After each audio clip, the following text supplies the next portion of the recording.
Elles sont l'aboutissement de grandes interventions dans le quartier menées par Belliris durant 10 ans. Les toutes nouvelles passerelles cyclo-piétonnes au-dessus du canal de Bruxelles sont ouvertes au public depuis aujourd'hui. C'est une très bonne chose de dire, voilà, de laisser une possibilité d'aller d'un endroit à l'autre librement, et ça ouvre une porte sur certains de la commune vers le centre de la ville. Ça crée quand même une dynamique entre les deux communes et ça fait participer aussi les habitants parce qu'ici c'était vide pendant très longtemps, il y avait des usines et c'était vraiment dans un mauvais état. La première passerelle est située en face du MIMA, la seconde à proximité de la station de métro Comte de Flandre.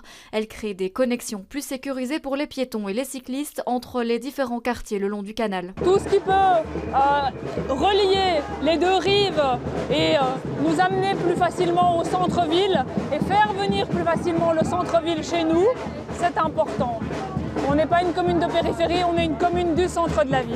Le nom des passerelles a été choisi par les citoyens. Derrière ce visage se cache le nom choisi pour l'une des passerelles, Loredana Marchi, pionnière locale dans le travail d'intégration. Pour moi, avoir cette passerelle, c'est une reconnaissance de toutes les travailleuses sociaux, les travailleurs sociaux évidemment, qui travaillent tous les jours pour créer des ponts avec les différentes communautés, les gens et les cultures. La deuxième passerelle devient la passerelle Fatima Mernissi, sociologue et écrivaine marocaine décédée en 2015, qui a consacré sa vie à la réflexion féministe. Les habitants ont choisi deux noms de femmes formidables, justement, qui créent ce lien, d'abord qui crée la liberté des femmes et le fait que les femmes doivent aussi participer dans tous les domaines de la vie.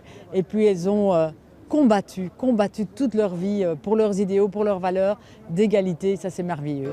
Les travaux pour ces passerelles ont duré 1 an et ont coûté 3,5 millions d'euros.